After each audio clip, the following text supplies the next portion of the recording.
Welcome. This is the Free Market Roadshow, probably the largest annual series of public conferences on economics. Remarkable experts are discussing the challenges and providing libertarian solutions to today's problems. Organized by the Austrian Economic Center in cooperation with select institutes, universities and think tanks, the Free Market Roadshow tours all over Europe. Today we pay a visit to Podgorica.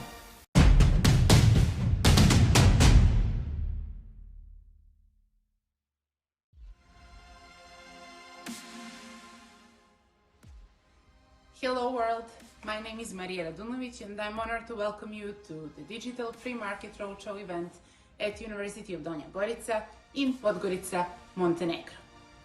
At the beginning, let me tell you something about my university, the university set on the principles of Austrian economic thought. Our mission is to encourage UDG students to become responsible citizens of the global world. Therefore, we base our philosophy on openness, entrepreneurship, individual responsibility, but most of all, love for freedom. UDG was the first and only university in the region to enter the Free Market Roadshow network and organize the conference first in the region of Balkans. It was in 2009. That is when it started touring through Balkans and when we were fostered to cherish libertarian ideas, which are also cherished at our university. In a world which is facing a dilemma between totalitarian surveillance and global citizens' empowerment, but also nationalist isolation and global solidarity, we invite you to join us to this event and to discuss with us how to bring back the core libertarian values to the scene. We believe in other people's opinions, we believe in openness and tolerance. We are tolerant to others and their opinions, but most of all, we believe in kindness of human heart. That's how a true libertarian looks like. Follow us for more information on the webinar. Bye.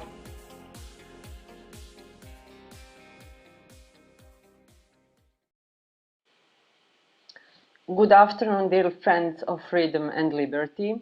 Thank you for joining us today at the Free Market Roadshow at University of Donja Gorica in Podgorica. I had an honor to be a part of the Free Market Roadshow since the beginning of cooperation between University of Donja Gorica and Austrian Economic Center, which started back in 2009. At that time, as you heard, we were the only university at Balkans partnering this initiative. It is nice to see how this idea and initiative spread all around the region and Europe. But as we all know, behind each idea and each action, there is always a person, an individual. In this case, this person is Miss Barbara Kolm and her team, which I would like to thank for her persistence and efforts in organizing such a magnificent event. It is my pleasure and honor to moderate the digital event today, especially because of the theme, which is titled Innovative East and Regulated West, and which focus on innovation. As we know, according to the ideas of Austrian School of Economics, which we study with students here at University of Donja Gorica, and which are integral part of the values that we cherish at our university, the innovation is the essence of the market process and the progress of the society in general. Innovation is the final result of the entrepreneurial activity. Entrepreneurship is also a decentralizing process which runs against the centralizing tendencies of government's regulation and innovation. That is why the crucial questions that we would like to answer today are how regulations affect innovations and how to support innovations in highly regulated sectors or predominantly public sectors such as the health is. Our today's keynote speaker is Dr. Nima Sanandaji, who is an author and a free market thinker with a doctorate degree in engineering. He is known for a stream of comprehensive policy reports and books on enterprise and public administration. His most recent book is The Henry Ford of the Healthcare, and today he will present us the main ideas presented in his book.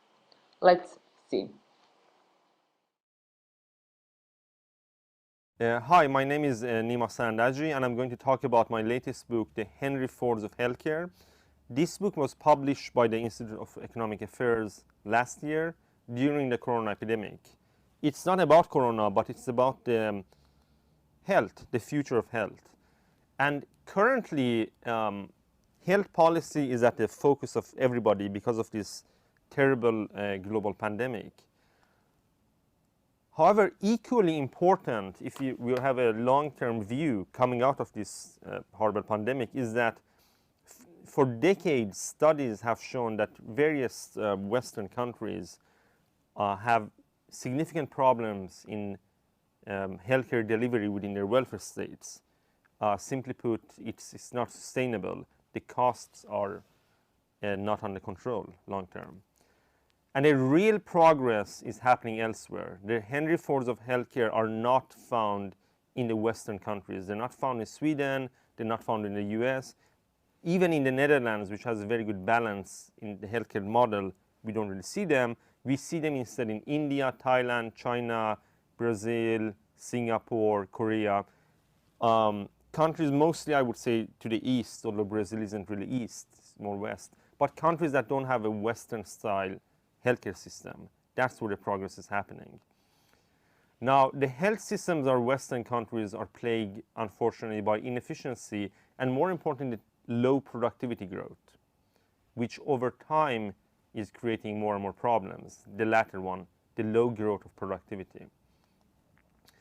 This is just to show, this graph shows how health expenditure have increased over time, and also elderly care expenditure have increased as share of GDP.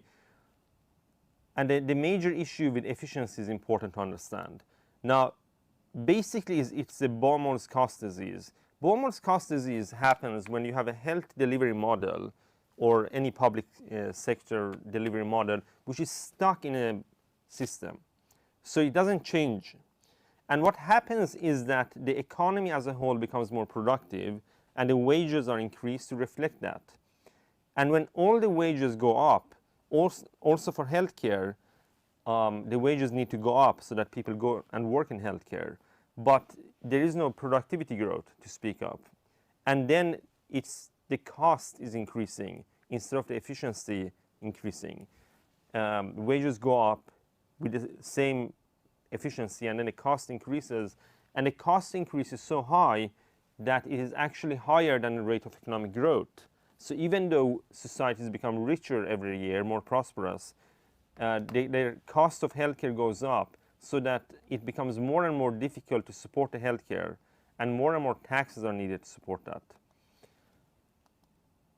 Now, I just want to give a short, brief historic context. In the same way that enterprise has a very long history, and the history of enterprise did not start in the West, it started in the East. Again, with healthcare, we see that, okay, at least 1,000 years ago, we go to the Middle East, we had the golden market renaissance period for the Middle East then. And then we see the development of what we could say the first maybe modern hospitals, and they were private. There was definitely public funding in them to support health for people who couldn't afford it themselves, as has been the case for, I think, any society through history. There is public healthcare funding, but the hospitals have historically been run privately. And the pharmacies, which have a very long history, again in the Middle East, also China, India, these countries, have also been run privately. So, and they were offering healthcare also. The idea of publicly planning the healthcare system, almost like it's the government has to plan it, that's a relatively modern concept with shortcomings. Now, since we are in the corona pandemic, obviously there is a role for the state in healthcare, not least during a pandemic, but that the public sector should run the hospitals is causing massive problems for the European countries over time. So basically, organizational changes such as economics of scale and high levels of specialization, which are adopted in the rest of the economy, are not penetrating the healthcare system. And that's creating the situation where costs are not under control, and gradually every year it becomes more and more difficult to finance healthcare in Western context. And the quality isn't really going up either as much as it could. But this is a Western problem. India, China, Middle East, Singapore, and so on have given way to the Henry Fords of healthcare, which are, and these guys are entrepreneurs who have changed healthcare delivery. My book is about them. You can read it. It's on the Institute of Economic Affairs website. I'm just really going to talk about one of these examples of the Henry Fords of healthcare, but there are many more. And this is the guy, so this is David Chetty. So this guy grew up in India, and when he was in school, he heard about the first cardiac surgery in South Africa. As a child, he said, when I grow up, I want to become a heart surgeon. Now, long story short, he grows up and he studies in India, he studies abroad, he becomes a very good heart surgeon. He, among others, was the heart surgeon of Mother Teresa. But he realizes that in India, the problem is so bad that many people who are poor, and many are poor in India, particularly back when a couple of decades ago, when many people heard that they were going to die because of their heart, they wouldn't even ask if they could get a heart surgery. They would just say, no, it's too expensive. Even with government support, it was too expensive. So David Chetty realized, wait a minute, the cost has to radically decrease so that Indians who are poor also can get heart surgery. And then he went in his family, he looked for startup capital and said, I want to run a hospital which is very, very specialized. And he got the money and he set up his first hospital, which is very much like Henry Ford. Each room has a purpose. Each room has a staff. And basically you come in, you meet some people, you get pre-treated, you go to the heart surgery, you go to recovery, you go out. And the doctors, not in, for example, as in Sweden, the doctors spend a lot of their time in their office, filling in government papers, public bureaucracy. They don't do that. They don't either shift between tasks. They just do one thing, again and again and again. Now, the result is high productivity and, interestingly, good results. If you read my book, there are many international business journals who have gone and looked at the David Chetty hospitals and said, wow. One of them even found that even though the cost is much, much, much, much lower than the US heart surgeries, in fact, the survivability is a similar or even similar, higher, let's say the same, as in the US. Although the Indians being treated have much, much worse health, many of them are poor, they don't have good diets. So the treatments are good, and this standardized Henry Ford style of treatment actually is good. It ensures that people are really specializing. So what David Chetty did was, in his first hospital, he said, okay, let's do the same thing for eye surgery and cancer surgery. And the Indian government gave him a prize and said, you have invented the health city, a small city just with highly specialized hospitals. Now, his hospitals, he started many of them in India, Pakistan, millions and millions of people are getting treatment. And there are a bunch of other people who have done the same thing in India, Thailand, China, Middle East. I think Brazil also, I have some example. So it's not one person. But David Chetty is the most interesting one. I think I've written most about him. A couple of years ago, he went to the Cayman Islands and started one of his health cities. And he did that to be close to the US, but not be in the US. Because while we think that the US is a free market country, when it comes to healthcare, it has big problems. As basically almost all Western countries do, have designed bad healthcare system models that don't allow innovation, really. But David Chetty went to Cayman Islands not to be, be outside the regulations, and he still treats patients from the US and I guess Cayman Islands, and it's going very well, it seems. The concept is being exported to the West, which I think is very encouraging. Now, I want just look at this picture, which shows the optimism about the future of healthcare. When you measure optimism about anything in society, people in rich countries are optimistic because they're rich and their societies work, while people in less developed economics are less optimistic because they live in countries which have economic problems. Many of the respondents in poor countries are poor. But when you ask about the optimism about the future of healthcare, you find that in UK, Spain, Italy, 10% or less are optimistic. In Germany, Canada, Sweden, Australia, 20% or less. In France, Japan, Belgium, the US, a quarter or less. Actually, none of them is even a quarter. But then look at Brazil, 71%. India, 60%. Indonesia, 51%. China, 47%. There's something happening here. These countries at top, and Turkey also at top, they have the Henry Fords of healthcare. They're open for this kind of disruptive healthcare innovation. And there's optimism. I think that the West needs to learn from India, China, Middle East a very simple lesson: allow radical innovation. Open up for trade of health. There's a massive health tourism going on where people go to Thailand, India, Singapore. Thailand is very big. They go basically to hotels that are like spas. They get very good treatment. They go from Europe, from the US, and often for much less than they would pay in their own countries. And you would say, okay, but the cost of labor is lower in Thailand. Well, that's part of it. But the main part is that the economics of scale are allowed, and these hospitals in countries like India, in fact, they're so big and so successful that some of them have charities where poor people can get free healthcare. Not all of them, but some of them have it. They still are run massive profits, even though they give away some of the healthcare.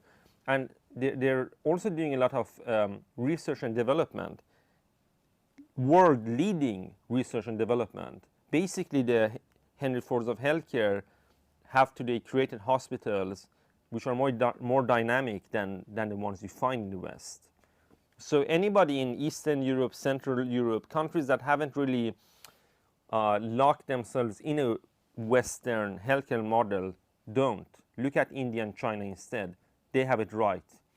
While Sweden, for example, the central government debt is going down, central government expenditure is under control, but the municipal and regional economies, because the municipalities have elderly care and the regions have health care, they're just borrowing more and more and more money every year, and the central government has to push money to them because the bone marrow cause disease is creating a bad problem, where the only way to finance future healthcare is to reduce other government costs and shift the money to healthcare and elderly care, and also to just borrow more and more money to the municipalities and regions. Again, Corona changes the situation, but this trend has been going on for decades before the Corona.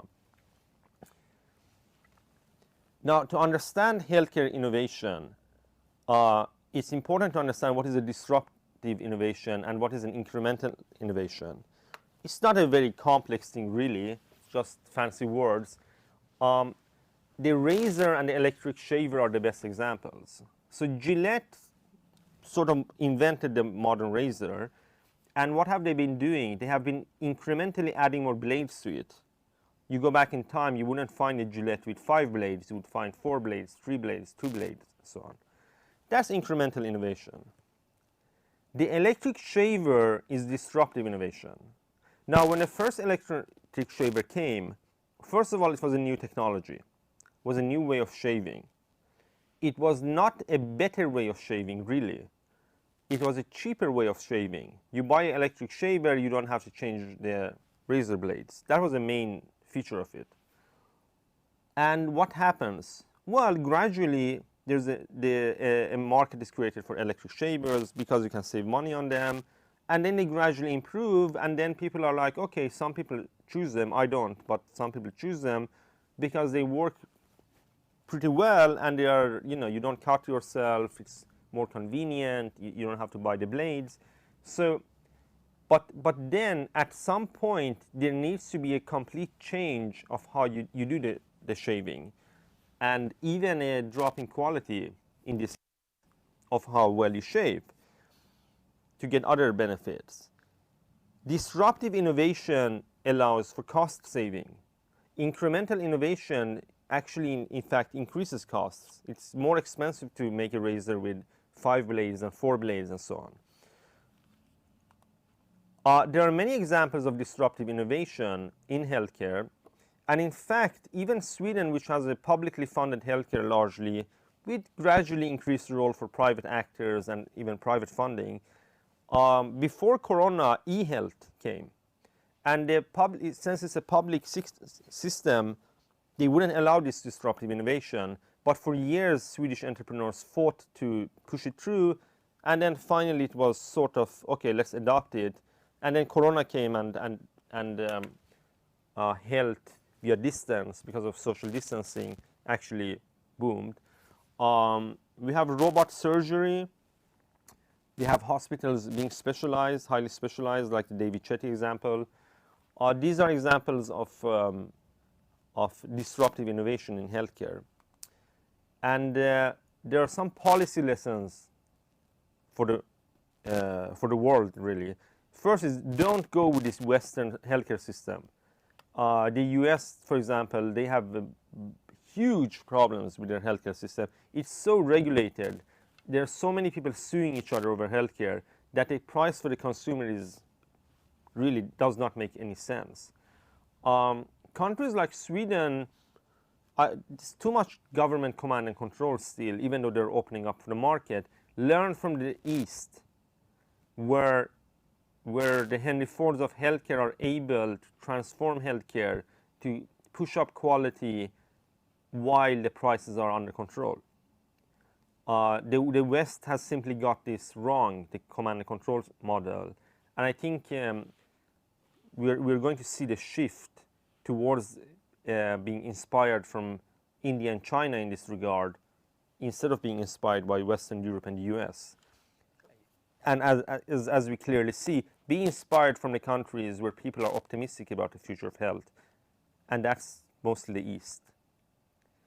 The second policy lesson relates to 2 papers that I, together with my colleague Gabriel Helle-Sahlgren, are writing for Timbro.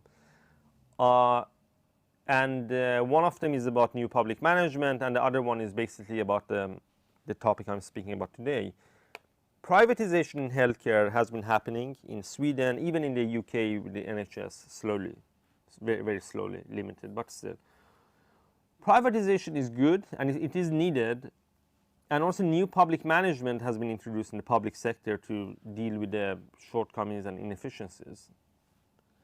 Both of them can be good forces. It's not a guarantee, but they can absolutely contribute positively, and privatization does contribute. New public management is essentially that the public sector takes in the management practices from the private sector and tries to copy them. But this is not enough. If you just bring in private companies and say, okay, healthcare is government controlled, you have to do this way, this way, this way, you're not changing anything. In Sweden, for example, the private, you can start a private small health, not a hospital really, but you know, a mini hospital and a clinic, I mean. And but then you have to follow all the government regulations, so the doctors have to spend so much of the time filling in paperwork because they become government bureaucrats. It's about opening up for disruptive innovation. It's about opening up for another way of providing healthcare, not have the doctors filling government papers half their time or a third of their time. That's the first step, obviously. So it's about disruptive innovation. There are many the third policy lesson is there are many examples of health entrepreneurs combating COVID-19. Learn from them. My brother was traveling, and he was in Stockholm's main airport, Arlanda, and he said that in a hotel close by, a young Turkish guy, I think, had opened, Swedish guy of Turkish origin, had opened, he rented 2 rooms, and he just set up a corona testing, rapid testing answer center, which everybody appreciates. You know, it's good in the corona times, the passengers are happy, the public healthcare is alleviated. This is not something the public healthcare would have done. And if they had done it, the Swedish taxpayers would have paid millions of euros for it, instead of an entrepreneur doing it and creating value. So COVID-19, while being very horrible in many ways, has, I think, opened a bit for innovation. So I think it's good to go back and look at the innovations and say, wait a minute, maybe we should embrace innovation even after this COVID situation hopefully is handled through vaccinations. And the policy lesson 4, command and control of health. Well, sometimes yes, if you have a pandemic, for example, and of course it needs to be regulated, but through history, health has been a business. Healthcare was not invented 100 years ago in Europe. The centralist commanded healthcare welfare state model was invented, and it's not a very good, well-functioning system. It's not a very good system. The West needs to relearn that through history, health has been a business. Society, government has regulated and also funded, you know, to support people who can't afford it, etc. But the West needs to relearn that health is not something for the public bureaucracy to handle. That's not how it has been, and that's not how it can continue to be. During the coming decades, something will happen. Extending healthy lifespan. That's going to be the booming industry of the world. Already they've extended the lifespan of mouse 5 times, and a couple of years ago they managed to actually rejuvenate mouse. And there's a lot of work in, you know, getting this on Cocker Spaniels and soon on humans. So I think this will become a huge, huge marketplace. And what happens is essentially we see optional healthcare treatments in order to live a longer, healthier life, going to a place and measuring all your biosigns. So centralist command and control of health will have a role, but it's going to shift towards health entrepreneurship for multitude of reasons. And without health entrepreneurships, the West will really stagnate. So my book, The Henry Fords of Healthcare, I think you can just go to the Institute of Economic Affairs homepage and read it online. It's a short book. It discusses these concepts, and it points to the Henry Fords of healthcare, these individuals in the Eastern context who are revolutionizing healthcare with the same very basic principles of capitalist production that Henry Ford's and McDonald's and others have implemented, but with that the Western systems are just not allowing in healthcare. So this is the future of healthcare, really. It's happening in the East, not in the West. Thank you.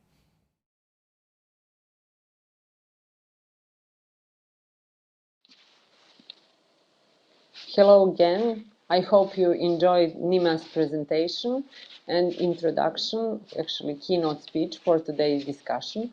I have now a pleasure to introduce our first panelist. Our first panelist is Professor Krassen Stanchev, who teaches public choice, macroeconomics, public sector economics at Sofia University. I had the pleasure to meet Professor Stanchev 20 years ago when Institute for Strategic Studies and Prognosis, which I am work and which is was funded by Professor Veselin Vukotic as the first economic think tank in Montenegro, cooperated with the Institute for Market Economics in Sofia, which was funded by the Professor Stanchev. Professor Stanchev was a board chairman and former executive director of the IMF. very famous, I would say, think tank in Bulgaria. And he was also a chairman of the Constitutional Assembly of Bulgaria. He is one of the most quoted Bulgarian observers, and he is very known as the principal drafter and leader of the reforms from the center planning to market economy in Bulgaria. So, Professor Stanchev, please, the floor is yours. Thank you, Jadranka. So it's my great pleasure to be again with the University of Donja Gorica. I have been lecturing there for the doctorates of the university on the euro and the introduction of the euro and the challenges related to that. And the second reason to be so happy is that about 10, 11 years ago, I published with entrepreneurial economy something about the topic we are discussing today. I would like to mention three things which support Nima's main thesis that things are not happening in the West, and of course privatization. And the first thing I would like to mention is that there are 3 points basically forgotten by the contemporary thinking on innovation, with exceptions, of course. One of them is Nima, the other one is Matt Ridley. About 15 years ago, an old friend, Bill Lewis of McKinsey, published a book. I will refer to this on power of productivity. But the first thing which was forgotten, basically, is the role of the poor. So for some reason, about probably 40 years ago, suddenly it was decided that, the poor are some sort of a special problem. Before that, it was basically admitted that the situation of the poor is so desperate that people are trying, to get out of it. And that's why the poor are sufficiently innovative. There is a good deal of literature about this, by the way. But what I published 11 years ago with Entrepreneurial Economy of UDG is the situation of Bulgarian gypsies during the communism, and how the gypsies during the communism were basically actors of the market economy under the total control, how they contributed to the prosperity of the society, irrespectively, the control, and how they were basically instrumental for the transition of Bulgaria from central planning to market economy. The second thing I would like to mention, there is an overestimation of macroeconomic whatever dimension of innovation. People basically think that the wealthier the economy, the more the innovation. What happens with China, and not only with China but also India, is that this is not necessarily true. Because if you take macroeconomics, what you will see there is the research and development segment of GDP or the education spending on GDP. And because it's education spending, it basically takes the government data on education spending, not what is actually the creation of human capital. This actual creation of human capital was one of the reasons for Gary Becker to receive the Nobel Prize on this. And he was basically focused on the investment made by the individuals and families, not so much by the governments. And third important thing, which is forgotten in my point of view, is the role of education itself. So I've mentioned Bill Lewis. About 15, 16 years ago, he published this book. So Power of Productivity. It is based on the experience of 13 countries, among them former communist countries, but plus Japan, United States, North Korea, India, Egypt, Russia. So, and what they found is that basically the specialized education, be this engineering or whatever, is not that important. What is important in education is that people are fair, honest, loyal, and responsible. So the education, and basically the education in the families and the overall atmosphere in different countries, and morals, of course, is more important than the specialized education, because the specialized education, according to contemporary habits, might be accomplished on the job training. So, and this, whatever, these results they had from McKinsey Global Institute in these 13 countries are still relevant today. And what we see is in the healthcare, by the way, privatization, this is my last point as a contribution or continuation of what Nima has been talking about. There is only one country from the ex-communist, whatever, camp, which basically dismantled the social welfare state in terms of state-owned pensions or state-owned pension funds and state finance or tax finance healthcare. And this is Georgia. Georgia eliminated the pay-as-you-go system. There is no state funding, of the pensions. Everything is privately managed. And the same is the reform, which is well described by Kaha Bendukidze, who unfortunately 8 years passed away, relatively young, and Frederick Silas Roller, how they basically privatized, made totally private the funding in the healthcare services of Georgia. And if you look at the COVID-19 experience of Georgia, it's performing much better than anybody else in our group of countries. This is my introduction. I will be happy to elaborate on each of the points raised or we have to discuss till the end of the meeting. Thank you, Professor Stanchev. Thank you for all the points, and I would like also to use this opportunity to welcome all of those that are watching us to send their questions to the so we can use them for the discussion later on. Now I have a pleasure to present our second panelist. Our second panelist is Ms. Kajsa Wilhelmsson.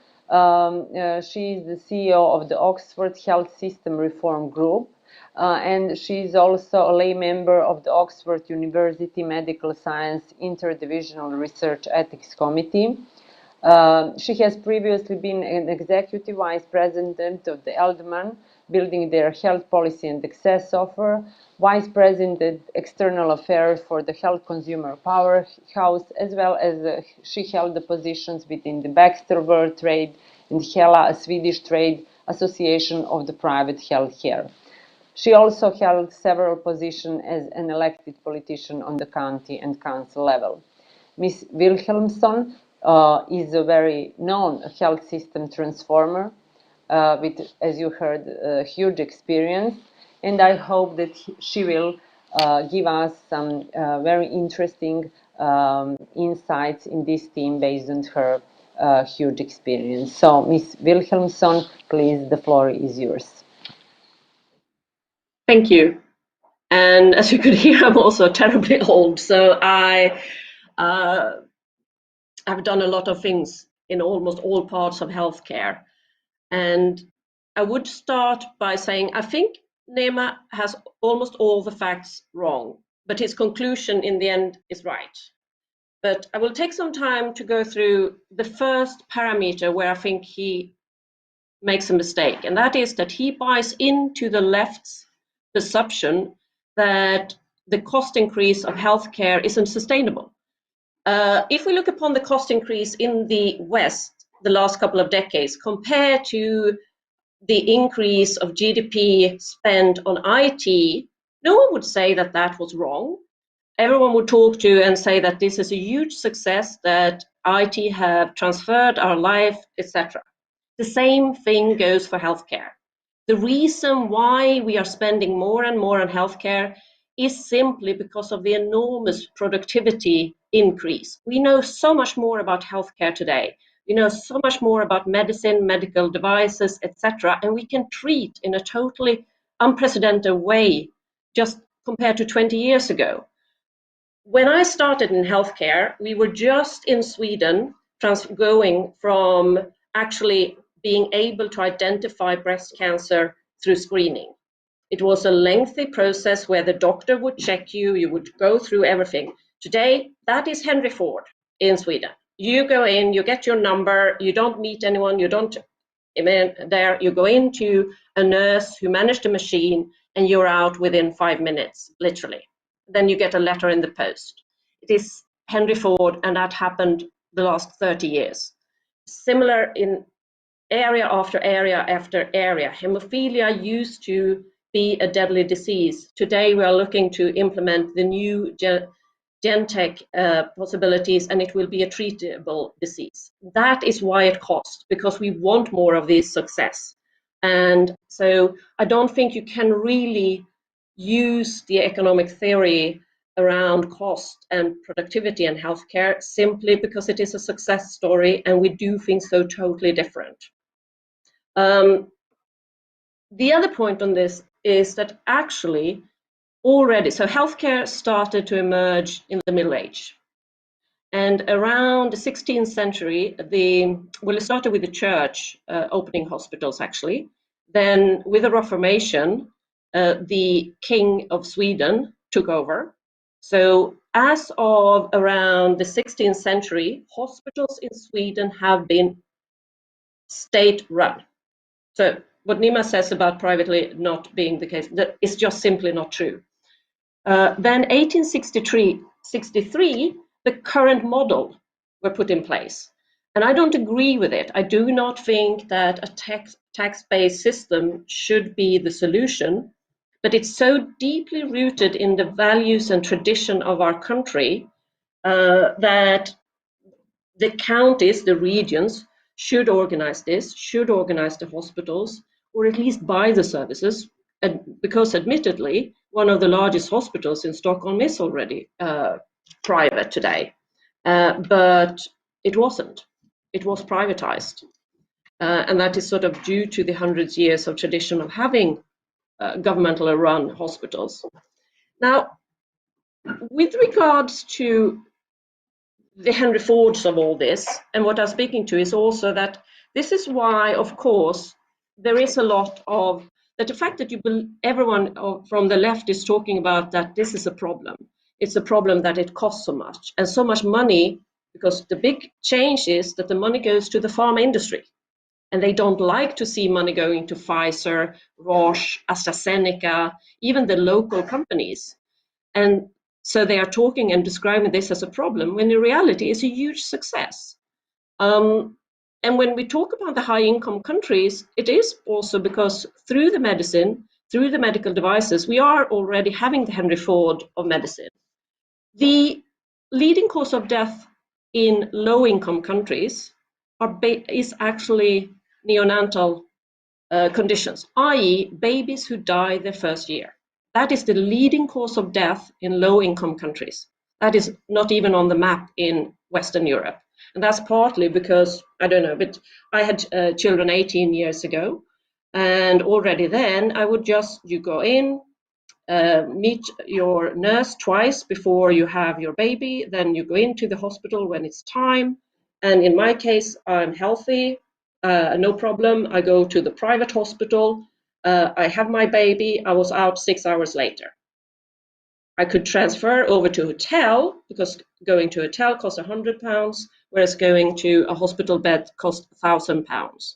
So the privatization and the efficiency within the system was already in place 18 years ago.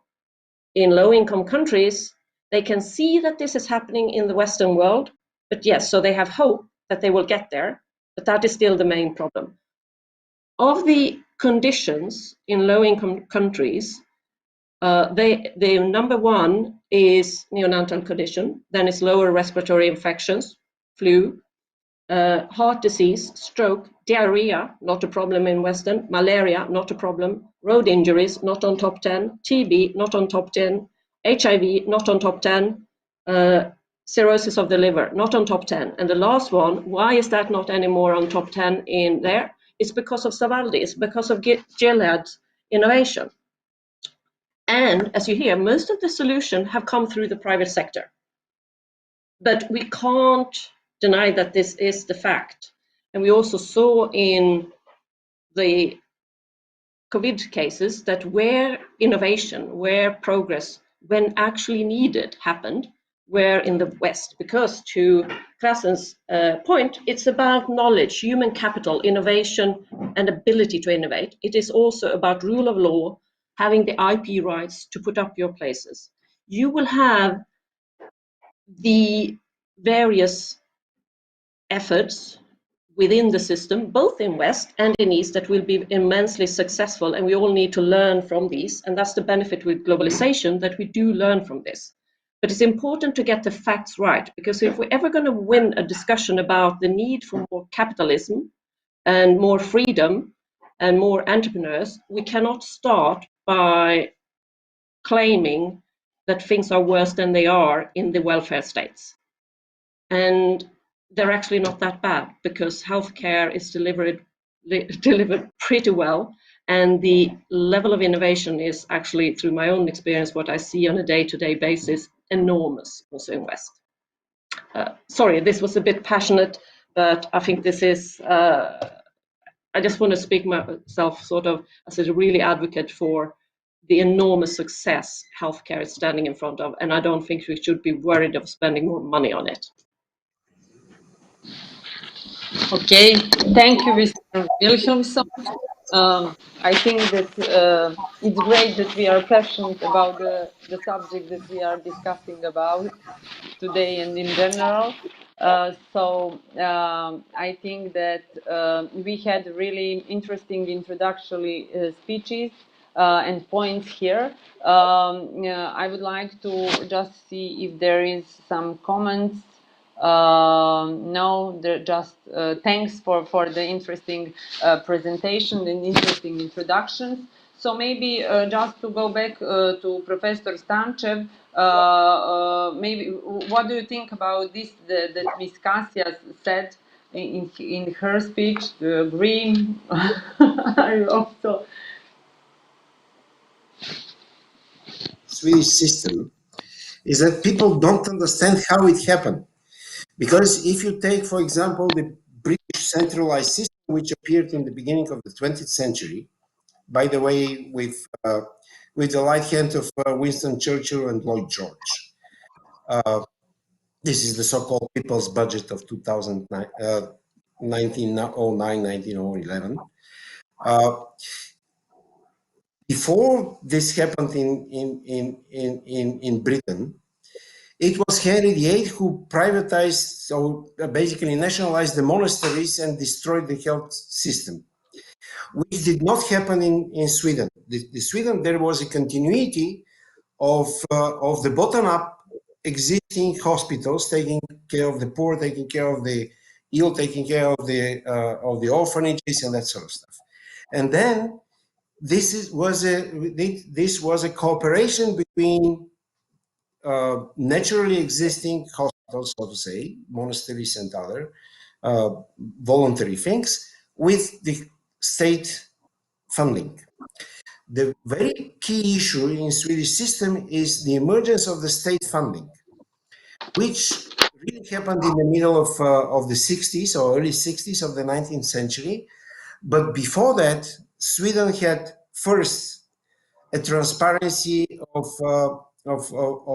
public responsibility, because the king basically published his tax declaration about 20 years ago. Before that, then there was a security of the property rights, and the freedoms were established already by the time the state funding was available for the hospitals. And this is very important for Sweden, and this is why Sweden is even performing today very well on all these indicators related to healthcare, not only healthcare, of course.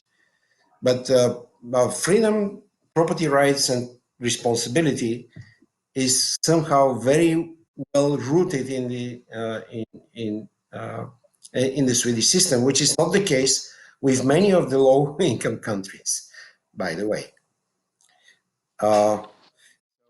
It is somehow developed in the key example of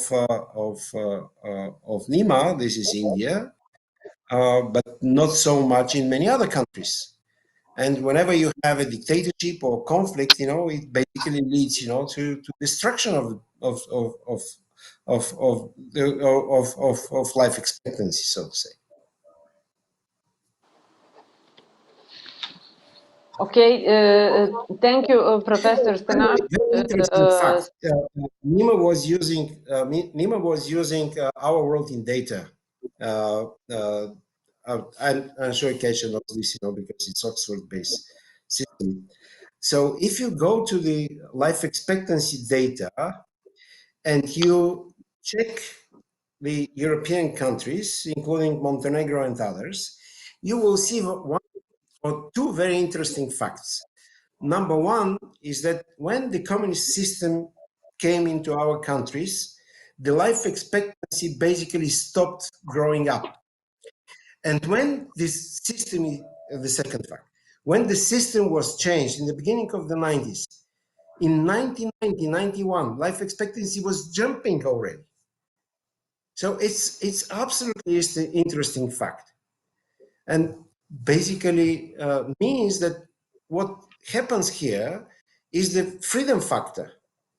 The freedom factor can things results irrespectively whether it's publicly funding or privately funding. And if it is privately funded, like in Georgia or like Bulgaria, Bulgaria is the only country in Europe where out of the pocket payment, for healthcare is about 50%. So this is true for most of our countries, by the way, the Central European, whatever, Balkan countries. So if the private payment for healthcare can be used publicly for provision of private services in the healthcare, then the system works.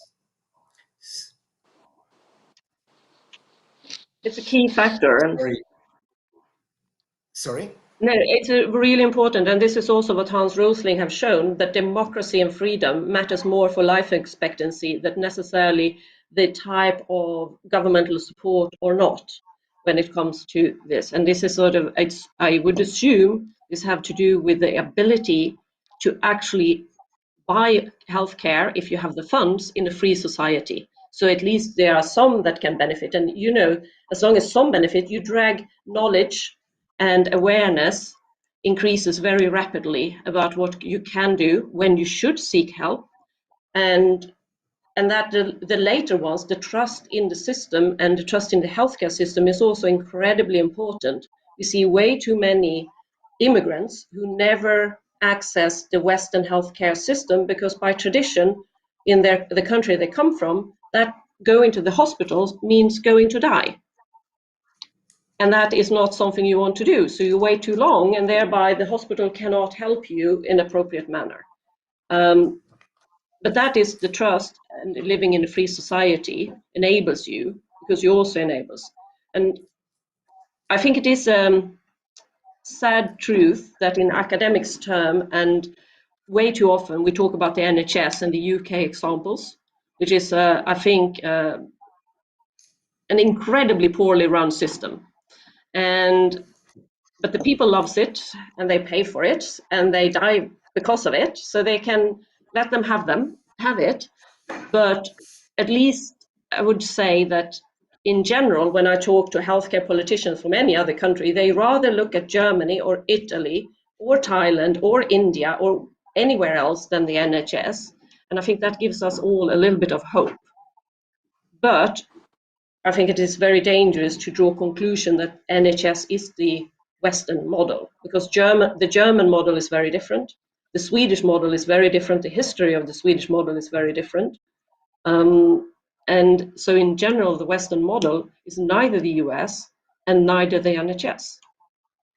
hopefully it's something else, and hopefully the rest of the world will not take NHS, after the there two is of a them. very interesting book how it emerged. You know, this is the destruction. This is James Bartholomew, the welfare state we are in. This is about the experience of the welfare state in the United Kingdom, and here is the story about the origination of the public health care and the way it was financed through the budget, but built on the very negative history, you know, from the 16th century onwards. Exactly, and this is it's a very UK specific problem and solution. And as said, in Sweden there is and have always been state-run, governmental-run hospitals. It's been part of the system all the way through, as well has the private sector been. And the two have worked together fairly well. And another part is, of course, that it's a regional system, so you also have competition. And I think that is something worthwhile discussing at this point, the importance of competition. Because you would know that entrepreneurship, and the reason why it's good is not necessarily because it's economically the most profitable model, but also the most rewarding. It's rewarding to have your own company like I do. It gives me freedom. It gives me time to decide when I want to spend time with my children instead of making more money. Because I don't risk my job, I still have my company. I can make those decisions myself. I have no boss. And this, as part of entrepreneurship, capitalism, the value and the freedom and the importance of that for well-being cannot be underestimated in my mind. But it also means that competition between, when you have no competition like you have in the NHS, you kill entrepreneurship. Whereas you still have entrepreneurs within this state system in Sweden, because anyone in Stockholm wants to beat Gothenburg, anyone in Malmö wants to beat the ones in Lund. It's it's a competition between the different state entities as well. And it's very healthy. And you feel really proud when you beat your worst enemy in football, and it's the same if you beat the guys on the other side of the street in that hospital, even if it's still a state-owned hospital. So you still innovate, you still improve. Unfortunately, and I don't want state hospitals, I must say, but I also don't think they are British system as was bad. copied all around the Eastern Europe. Under the Soviet system, it was Semashko's called, but it's very much the British system. So let me, a few questions have arrived through the chat. There is a question, the first question was regarding the productivity increase in the health sector, and what do you think, whether the productivity increase in the past decades has been greater in the health sector than in other sectors, and actually how we measure productivity in this sector, because I think that this is the question for Ms. Kajsa, because you mentioned, yes, that some of the economic measurement tools cannot be just applied in the health sector, but adjusted, I would say. So, please. I'm sure a good economist, which I'm not, can measure the productivity within a hospital. But the whole sector is defined by therapy areas. And this is where I was saying that just a couple of years ago, we would not have imagined that we would be able to treat cancer in the level we do. A friend of mine just before this posted that he's turning 61 today. 100 years ago, he would now die, because that was the life expectancy in Sweden 100 years ago. If you go another 100 years back, he would actually be very happy if he had turned 60, because then the life expectancy was 40. And so life expectancy is one way of measuring overall healthcare performance. But it is, I think you see this by the way you survive and the leading causes of death. You don't have, I mean, it's very rare today in Western world that children die prematurely during their first year. And I think this is where, and of course, that liver cancer, which is due so cirrhosis isn't among the top 10, is simply because of Sovaldi's Gilead's medication for hepatitis C. So it cuts it down. And this is where you can't, Alzheimer's is the second leading cause of death in the Western world.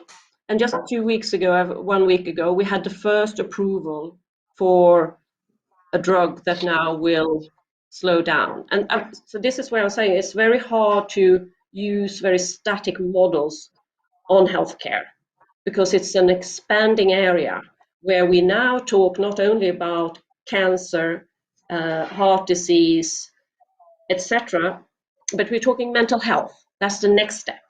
And we then, of course, the left talk about that this is welfare diseases and we shouldn't necessarily treat them.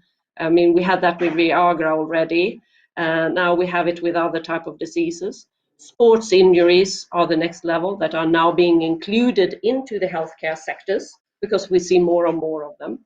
So, but they weren't even part of the healthcare system here in the UK a couple of years ago. So how do you then measure productivity other than just seeing that you can treat more and more diseases, and you do treat more and more diseases? It's an enormously expanding area with cosmetic surgery, mental health issues, etc. Yes, And that's sort of so. Yes, and there is also another question for you, if I can continue talking with you, regarding the IP rights. And what do you think, whether the IP rights foster or discourage medical innovations? This is the question from my colleague Marija Radunovic from UDG, so please. Yes, we had this discussion a couple of weeks ago as part of this series. So you can also go back and listen to that presentation on the same website as this presentation will be sent. I think you need to bear in mind also here, you can have innovation like the AstraZeneca Oxford vaccine within the government system. I do not think you can have commercialization of innovation. You need to have a legal framework that protects the ideas and the investments you do in bringing a product to market. And I think that the drivers and the interest in taking a product to market is crucial for innovation. So IP rights are needed, not because innovation won't happen otherwise, but innovation will not be brought to the people through commercialization if not at the speed.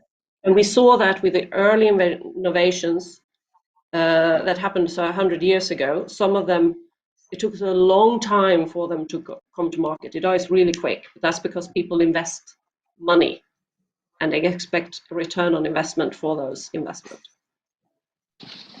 Thank you. So there are also a few comments on the Professor Stanchev's speech. So one of our colleagues says that life expectancy is also shortened due to the stress factor. Could it be that people in totalitarian regimes are or were under more stress and therefore their lifespan was shorter? I don't think so. I'm not sure about the stress factor.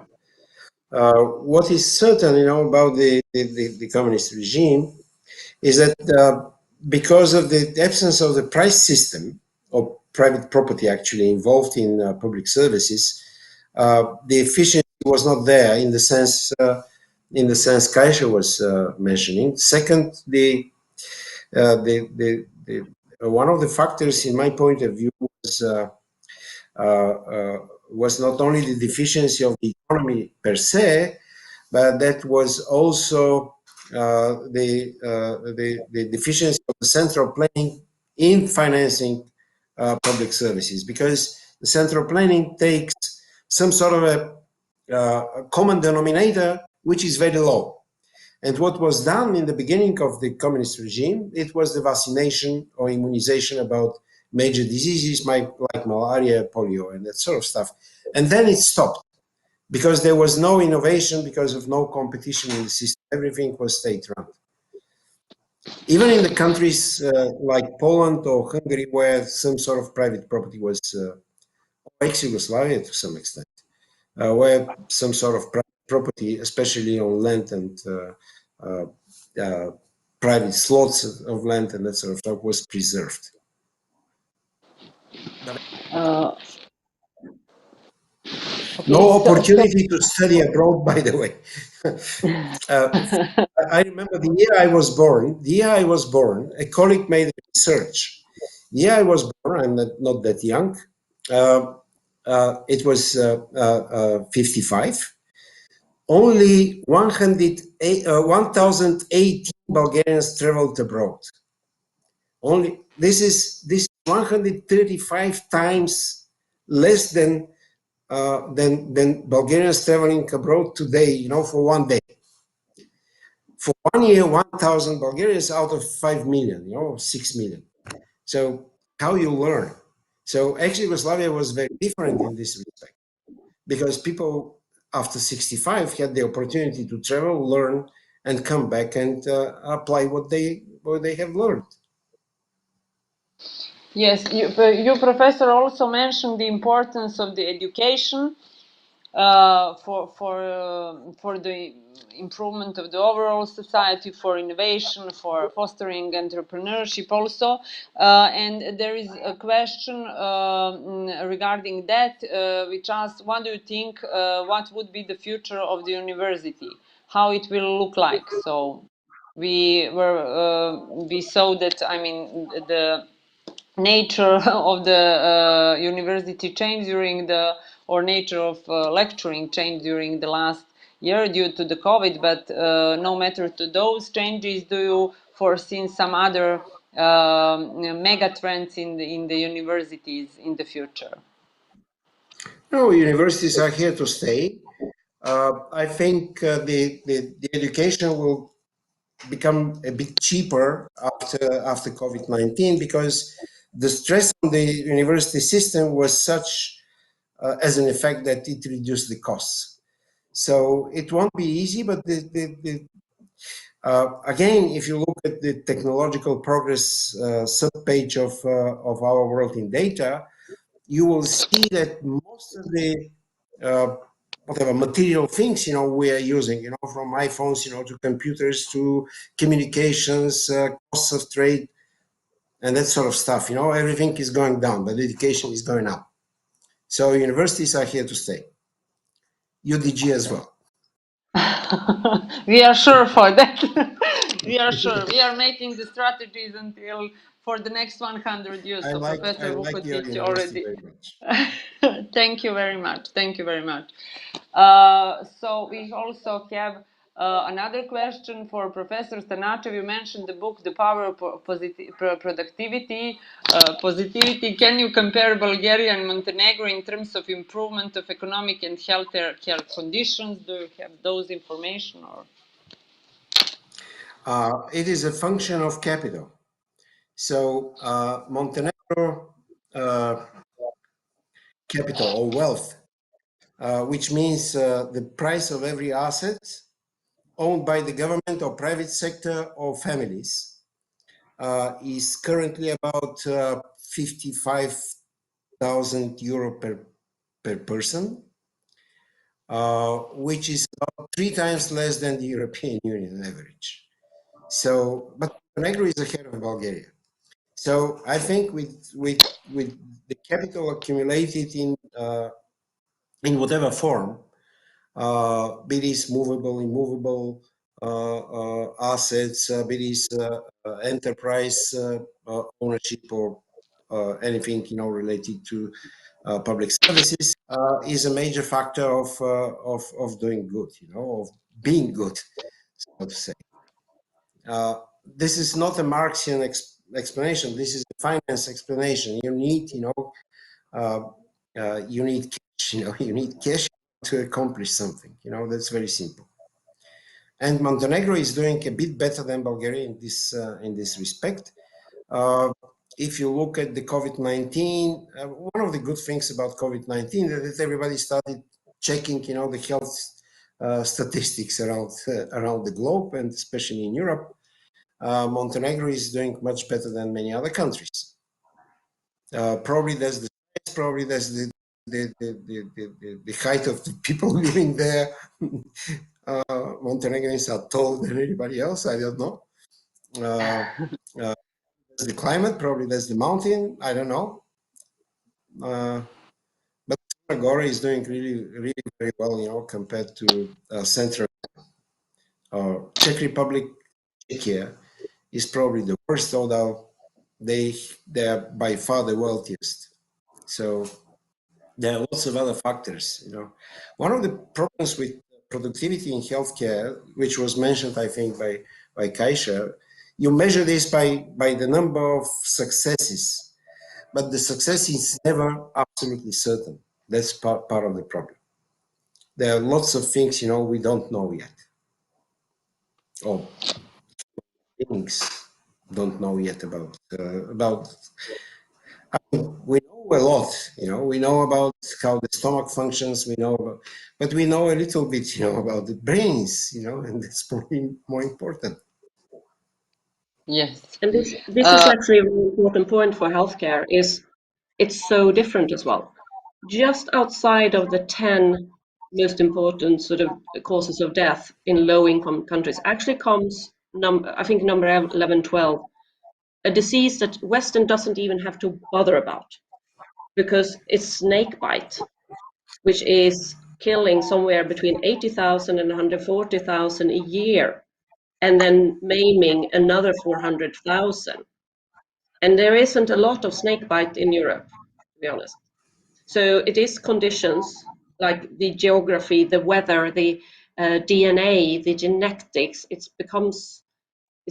one solution doesn't fit all, which is also why you need capitalism and not state control model after the NHS.